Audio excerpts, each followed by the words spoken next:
Assalamualaikum warahmatullahi wabarakatuh. Halo teman-teman semuanya. Di sini kami akan melakukan tugas akhir dari mata kuliah Governansi Digital, di mana kami akan menganalisis satu aplikasi governansi digital. Sebelumnya perkenalkan, saya Faizah Iskanayah dan juga rekan saya Rizky Juli Wijayanto. Kami dari kelompok 2 kelas B Indralaya. Langsung saja kami mengambil satu aplikasi governansi digital yaitu layanan integrasi Kendari. Nah, bentuk model aplikasinya seperti ini, di mana layanan integrasi Kendari ini kantornya berada di Jalan Balai Kota 2 nomor 65A Kota Kendari, dan sebagaimana pada laman yang tertera, alamat link websitenya juga telah kami sediakan. Perlu diketahui bahwa Laika ini merupakan aplikasi yang diluncurkan dari Dinas Komunikasi dan Informatika Diskominfo Kota Kendari, Sulawesi Tenggara sebagai penanggung jawab serta pengelola layanan integrasi Kendari ini. Kemudian akan dilanjutkan oleh rekan saya Rizky Joli Wijayanto. Baik, di sini saya akan menjelaskan tentang deskripsi serta tujuan utama layanan integrasi Kendari atau Laika. Aplikasi layanan integrasi Kendari atau Laika ini merupakan sebuah program e-government di Kota Kendari. Laika memungkinkan masyarakat untuk memperoleh informasi persyaratan pelayanan, mengajukan pelayanan, serta mendapatkan surat-surat administrasi kependudukan dengan lebih mudah dan efisien. Laika ini bertujuan memberikan pelayanan terbaik bagi warga Kota Kendari dalam mengurus administrasi kependudukan dan pelayanan publik lainnya.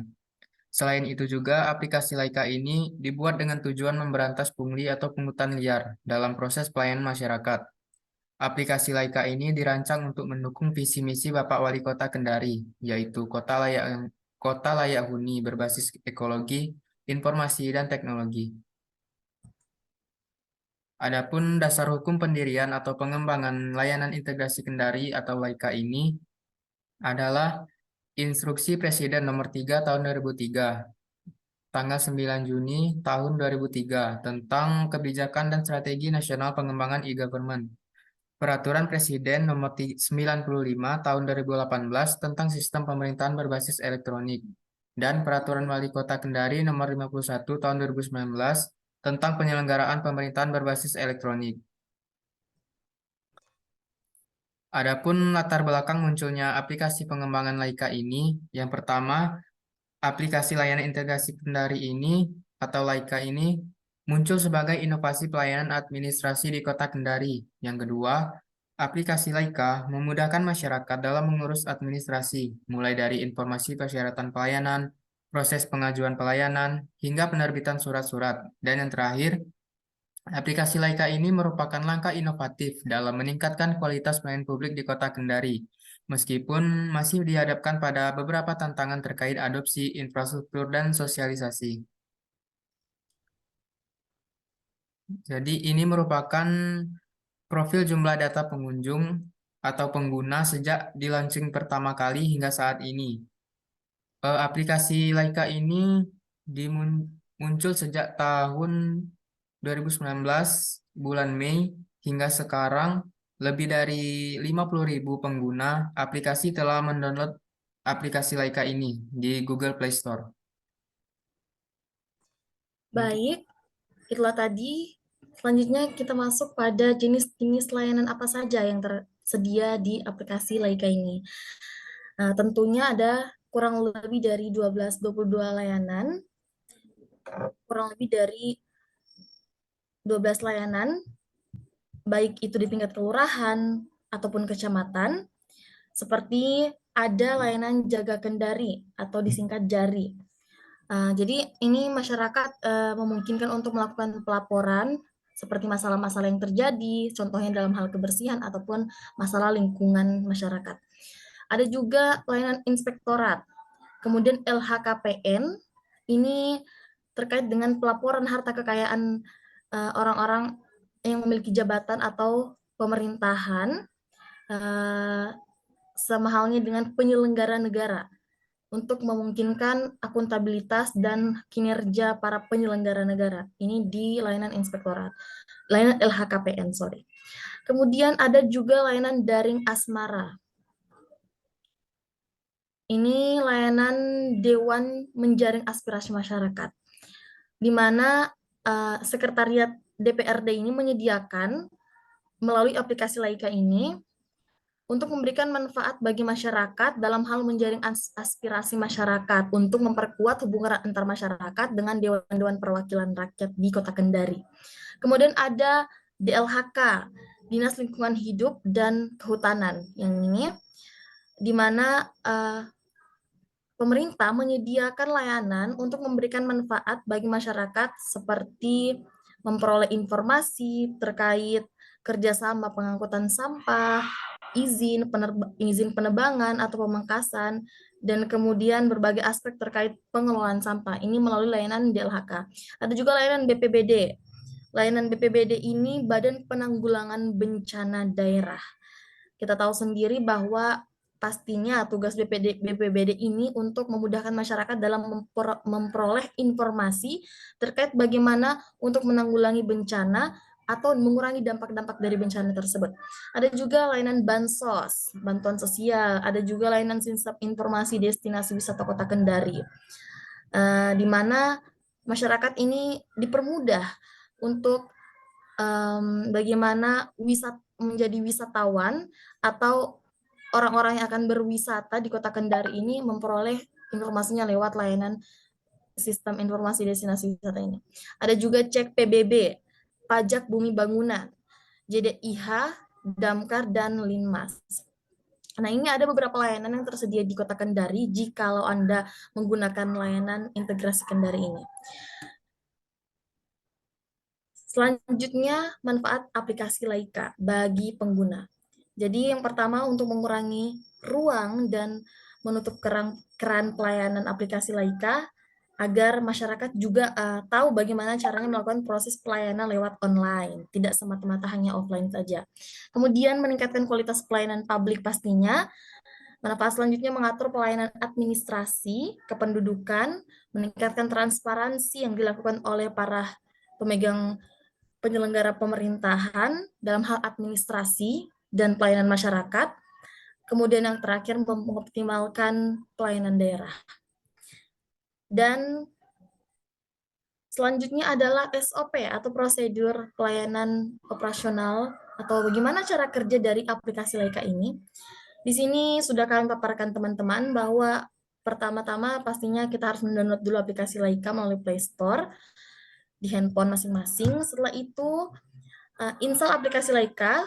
Untuk digunakan, kita harus login dulu nih, dengan cara memasukkan nomor induk keluarga atau KTP yang aktif pada kolom yang sudah disediakan.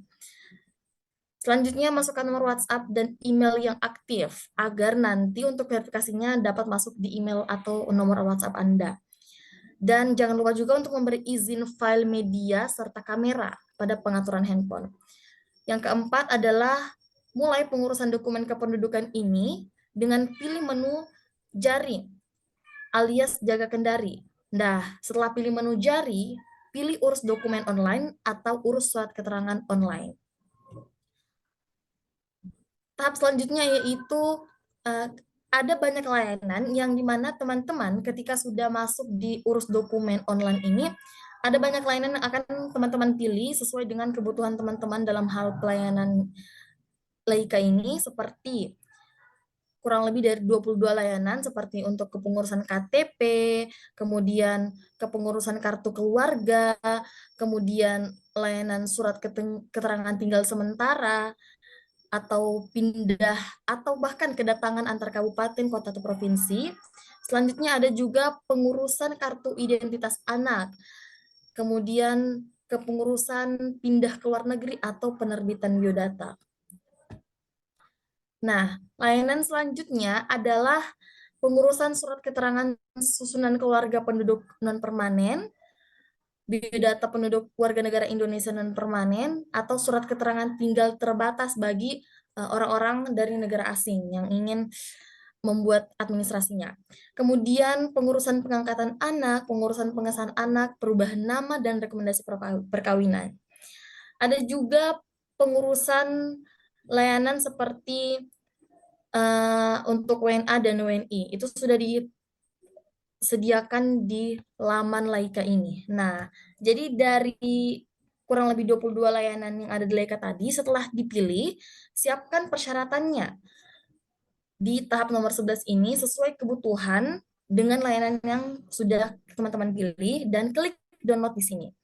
Setelah itu, isi formulir secara manual, di mana teman-teman di luar dari aplikasi itu mengisi formulir secara manual dulu, kemudian bisa difoto atau di-scan, dan klik buat permohonan pada aplikasi Laika, dan selanjutnya klik ya, jika layanan yang diperlukan itu telah selesai. Selanjutnya, jangan lupa upload berkas atau upload berkas persyaratan. Jadi, upload berkas itu satu persatu, dan jangan lupa juga berikan nama pada masing-masing berkas tersebut. Nah, setelah semua berkas terupload, selanjutnya klik serahkan semua berkas dan klik ya. Dan teman-teman boleh menunggu untuk proses verifikasi lewat email atau WhatsApp. Nah, jika selesai, kemudian sudah mendapatkan notifikasi melalui WhatsApp Anda, kembalilah ke aplikasi Laika ini dan buka menu jari. Ada menu surat, silahkan diklik, kemudian download berkas yang sudah diverifikasi oleh aplikasi tersebut. Nah, jika dokumen sudah selesai, dapat di-download di aplikasi Laika, teman-teman bisa memprintnya tanpa harus ke kantor Dikduk Capil Kendari. Itu tadi prosedur cara menggunakan Laika, dan selanjutnya adalah kita akan mengetahui nih keunggulan dan kelemahan dari aplikasi layanan integrasi Kendari. Di mana keunggulannya ini yang pertama memudahkan pelayanan administrasi kependudukan, selanjutnya meningkatkan efisiensi pelayanan. Jadi jika ada kendala atau hal-hal yang tidak memungkinkan dalam proses pelayanan masyarakat secara offline, bisa menggunakan aplikasi Laika ini. Kemudian transparansi dan akses informasi. Jadi segala hal yang berhubungan dengan pelayanan yang Anda lakukan itu akan diinfokan melalui aplikasi tersebut. Kemudian pemanfaatan teknologi informasi. Selanjutnya adalah kelemahannya.